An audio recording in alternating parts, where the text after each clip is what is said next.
Hi, congratulations on your new RV. We're really excited for you. Please make sure before you're signing that you bring the following items with you. If you're a cash buyer, please make sure that you bring a cashier's check, no personal checks at time of signing, or you may bring actual cash. If you're a finance customer, please make sure that you bring proof of insurance listing your specific lien holder. If you need that information, please call us ahead of time.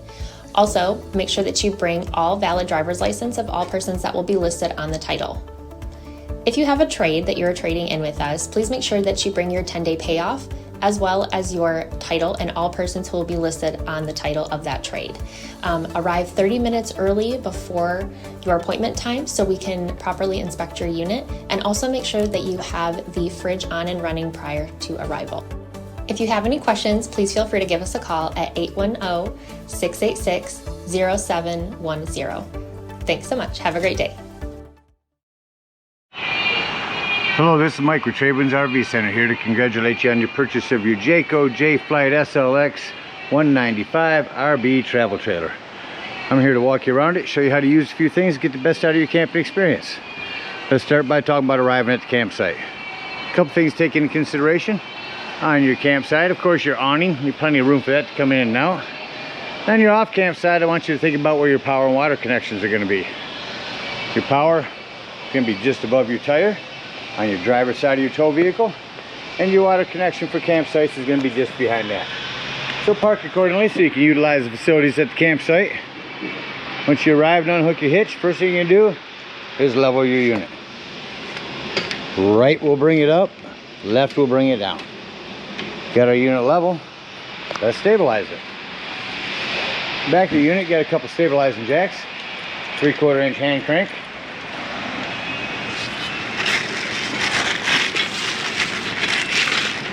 Take and put that on right there and run these down. As I run them down, I'm going to recommend stabilizing jack pads. Jack pads are going to protect the feet of your stabilizing jacks from dirt, debris, and hot blacktop in the summer. Better distribute the weight. Run these down just until they're taut. Remember, our unit's already stable, or already level. All we want to do is stabilize it. So run that down just till you have some type of resistance on your hand crank. You can use a drill gun and an impact driver. I just recommend when you get to the bottom you slow down, because you want to stop on top of them pads just when you're taut. Already have our unit level, now it's stable. Now we can hook up our power and water. The unit has this big long 30 amp cord, plugs in here to the side. You go in at a left angle and then turn to your right and then put your black washer on. At the end of that 30 amp service, you need to plug in at home. There's a 30 to 110 adapter. Got your power hooked up. Let's hook up our water. City water connects where we'll connect at campsites. First and foremost, your water pressure regulator. This water pressure regulator is going to reduce the water pressure to 40 to 50 psi, protecting the lines in your unit. Hook that up. Hook up your hose, but don't turn your hose on yet. Right to the left is your hot water heater. All we're doing at this point, folks, is making sure our drain plug's back in there. Get that in there nice and snug. Once that's in there tight, you can go ahead and turn your hose on. And if your hose has been on for a little bit, go inside, open up your water taps. Once you got a steady flow of water going through those and all the air is out of the line, you know that your hot water heater is full and you can turn it on from indoors.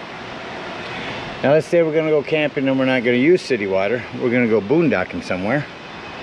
Well, in that case, we're going to fill up our fresh water tank or potable water. No need for a water pressure regulator here. Just use a hose. Fill that up. Two ways to tell when it's full. One, there's an overflow valve right here. Or two, on the inside where you check the levels of your battery and black and gray tanks, there's also a button for your fresh water tank. Once that is full, put your cap back on and turn on your water pump. Don't turn on your water pump when hooked up to city water. That's already pressurized. All right, we got power and water. Let me go ahead and walk you around the rest of the outside of the unit. Below your potable water will be your low point drain for that. Coming along the side of the unit, off campsite, is your vent for your AC unit.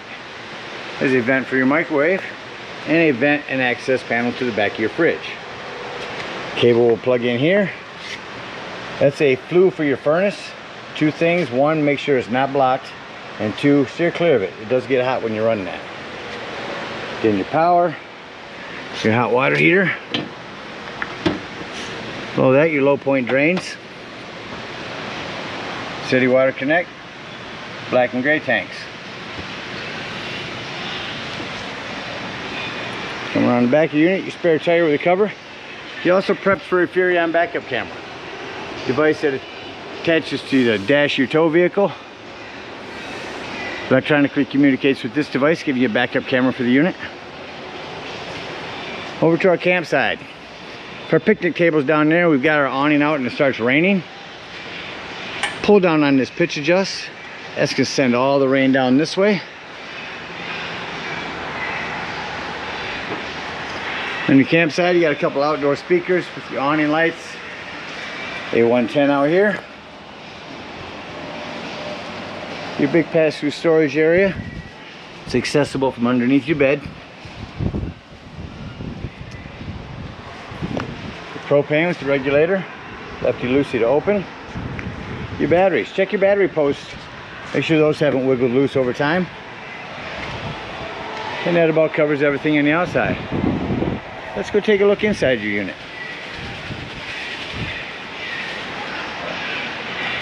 So the first thing I like to point out when going into any unit is the fire extinguisher. Make sure that you and anyone that's camping with you knows that the fire extinguisher is located at the entry door in case of an emergency. Coming inside, you lead to your right, you get your awning light, your interior light, and your awning control. I'm going to run that awning the rest of the way out. So as you see, the top is gray and the bottom's white. I'm going to run that out until your white flap there falls down to 90 degrees and you can see that black bar. That will extend past that and roll itself up backwards. So keep an eye when you run this out. Make sure you don't run it out too far. Remember to run it in if it gets windy.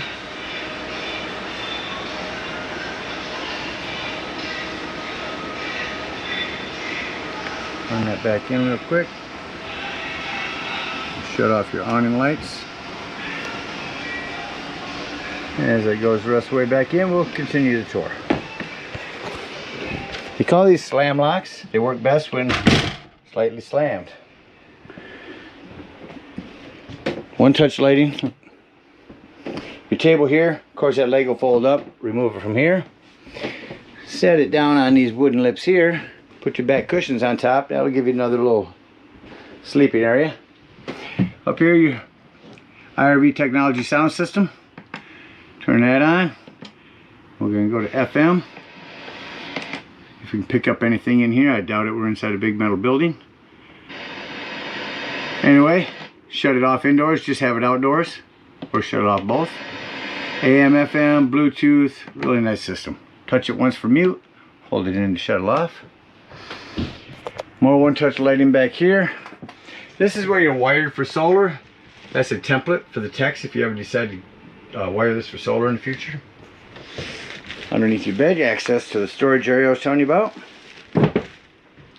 Your emergency exit window. Here, your AC unit. Crank that on. You gotta leave that running for a moment. Down below that's gonna be your 110 with GFCI reset. To the left of that is going to be a control panel where you see a brand new battery. There's a freshwater button I said you can hold down to tell when your potable water is full. Your black and gray tanks. There's where you turn on your water pump. Water heater if hooked to gas. Water heater if hooked to electric. And you're also prepped for a TV here. Shut that off. 12 volt. Plug in 110. Cable. If you do hook the TV up here, make sure that green light is on before you run your digital channel scan. It's a digital channel enhancer and allow you to pick up more channels. Individual lighting here. Self-explanatory microwave. A light and fan. Above your cooktop here. This glass top makes a nice backsplash. Turn on your panel light. Turn this, to light. And then hit your spark. Same thing over here. Press in and turn it to high. Press it in for your light. Your Norcold fridge. We're turning that on to auto. Auto means when you're running off electricity, When you're plugged in, you're running off electricity. As soon as you unplug, it'll go to gas. Over here for gas, if that gas light is flashing, it means your gas is low. Over here you control 1 through 5, 5 being the coldest. On the wall here is your thermostat for your furnace. Crank that up one time. Shut that off. Now you notice that the furnace for your fan for your furnace, which is right there, takes a few minutes longer to shut off than your AC does. Coming into your bathroom here, one touch lighting, a hand crank exhaust or vent, and then lastly your closet over here. Do you want to tell you below your cooker, exhaust vent for your furnace. This will be your access panel to your breakers and fuse box. And lastly, find your carbon monoxide detector. Here it is, right next to your seating here. This is your 12 volt carbon monoxide detector. Now the reason I mention this 12 volt, it's always running off your battery. So if you're going to be gone for the day, if you are boondocking, disconnect your positive battery post to keep this from running your battery down while you're gone.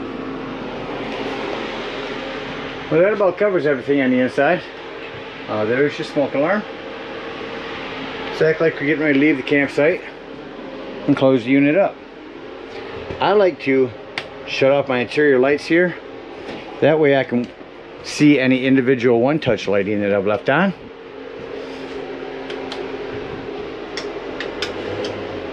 Once all my lighting's off, exit the unit. Lock and deadbolt your exterior door. Lift and turn your handle. Your step will just set up inside there.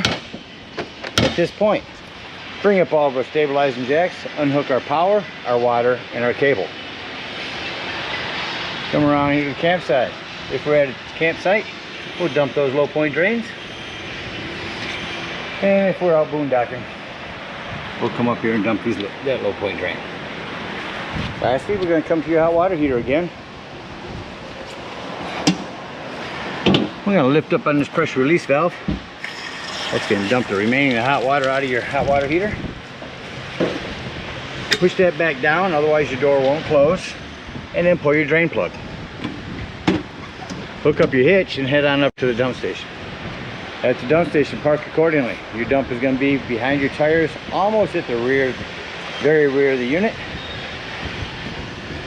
on your driver's side of your tow vehicle. Hook up your sewage hose, comes your convenience pack, 10-foot hose there, and we're going to pull our black holding tank.